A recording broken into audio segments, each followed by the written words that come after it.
अस्सलाम वालेकुम to all of you. Hope so आप लोग ठीक होंगे। सबसे पहले तो most welcome to my channel, that is miss Rimsha official channel. अच्छा स्टूडेंट्स एंड व्यूअर्स, आप लोग से रिक्वेस्ट है कि वीडियो पूरी देखिएगा, क्योंकि बायोडाइवर्सिटी हमारा लास्ट टॉपिक था और आज हम उसकी इम्पोर्टेंस के बारे में बात करेंगे कि बायोडाइवर्सिटी ज़रूरी क्यों है या उसकी क्या अहमियत है। ठीक है, तो सबसे पहले तो चैनल को सब्सक्राइब कर दीजिएगा। अगर आपको वीडियो अच्छी लगती है तो वीडियो को लाइक भी कर दीजिएगा और मुझे सपोर्ट ज़रूर कीजिए, मुझे आप लोगों की सपोर्ट की नीड है। तो स्टार्ट करते हैं आज का टॉपिक। तो आज का टॉपिक आपको थंबनेल से समझ आ गया होगा कि आज हम डिस्कस करेंगे कि बायोडाइवर्सिटी की अहमियत क्या है। ठीक है, तो सबसे पहले तो मैं आपको रिकॉल करवा दूँ कि बायोडाइवर्सिटी होती क्या है। यानी कि ऑल ओवर दी अर्थ, पूरे अर्थ में जितनी वेरिएशन है लिविंग ऑर्गेनिज्म की, वो कहलाती है बायोडाइवर्सिटी। ठीक है, तो biodiversity provides foods for human. ठीक है, बायोडाइवर्सिटी का पहला फ़ायदा ये है कि ये ह्यूमन इंसानों के लिए क्या प्रोवाइड करती है, फूड प्रोवाइड करती है। अब अगर हम सोचें फूड कैसे प्रोवाइड करती है, जैसे कि आपके सामने एग्जांपल है प्लांट्स की।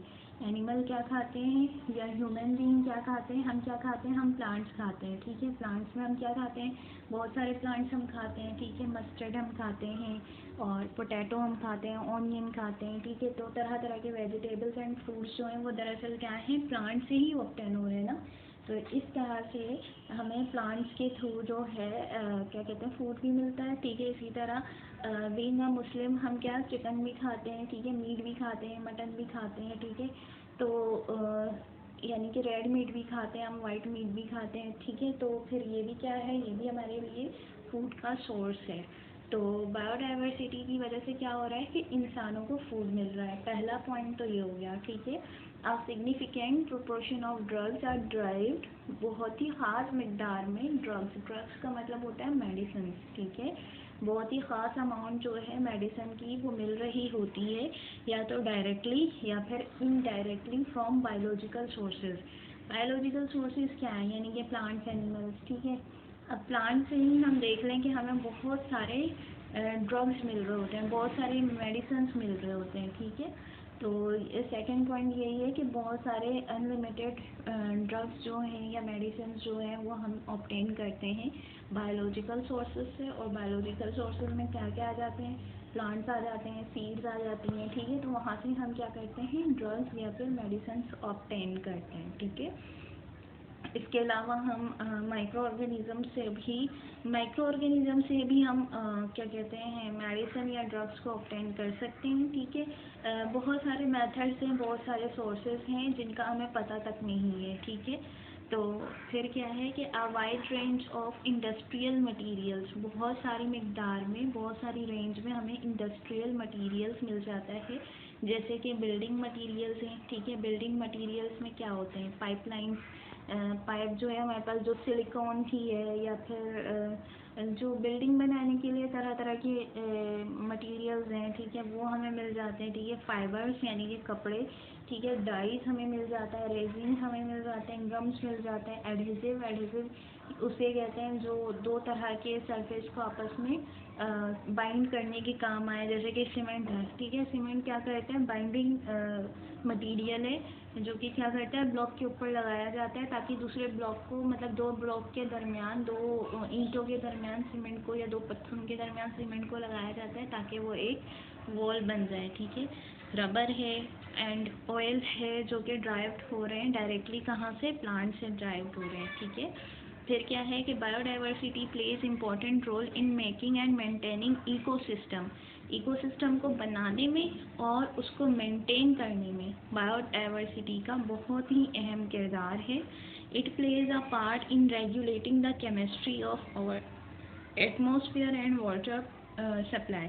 ये किस में पार्ट प्ले कर रहा है, ताकि जो रेगुलेट हो रही है केमिस्ट्री हमारे एटमॉस्फेयर में और वाटर सप्लाई में। जैसे कि बहुत ज़्यादा ह्यूमिडिटी होती है अर्थ पे, तो फिर क्या हो जाता है, बारिश हो जाती है। ठीक है, यानी ये एक पूरा मैकेनिज़्म है कि अगर अर्थ पे बहुत ही गर्मी होगी, शिद्दत वाली गर्मी होगी, तो ये एटमॉस्फेरिक साइकिल जो है वो रेगुलेट होने लग जाएगा। और ये जो रेगुलेशन है ये किसकी वजह से है? ये भी बायोडाइवर्सिटी की वजह से है, ठीक है। Biodiversity is directly involved in recycling nutrients and providing fertile soil. Biodiversity क्या कर रही है? इन्वॉल्व हो रही है रिसाइक्लिंग न्यूट्रिएंट्स, यानी कि न्यूट्रिएंट्स किसको कहते हैं? न्यूट्रिएंट्स जो कि हमारे न्यूट्रिशन में शामिल होता है। जैसे कि मिल्क में क्या शामिल है? मिल्क में कैल्शियम शामिल है, ठीक है। मीट में क्या शामिल है? मीट में प्रोटीन शामिल है।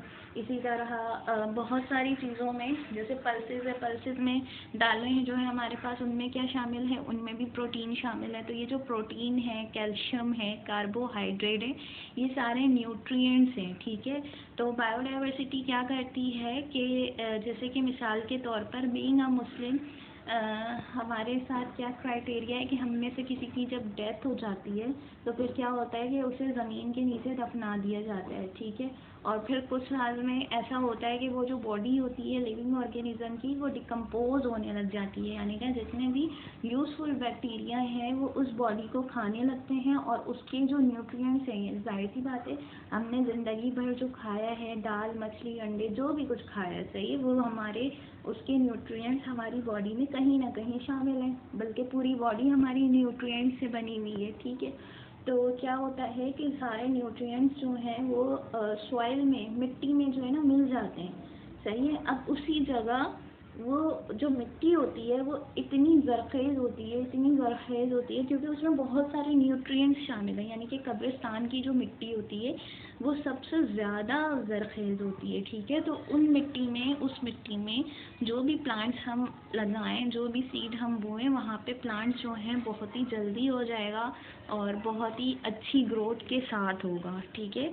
तो कहने का मकसद ये है कि जो बायोडाइवर्सिटी की ही वजह से ये रिसाइकलिंग जो है ये पॉसिबल है, और इस रिसाइकलिंग से क्या होता है, ये न्यूट्रिएंट्स की रिसाइकलिंग होती है और फिर उसकी वजह से हमें सॉइल जो है वो फर्टाइल मिलता है, ठीक है। फर्टाइल सॉइल वो सॉइल होता है कि जिसमें आप जो भी बोएं वो ज़रूर उगेगा, ठीक है।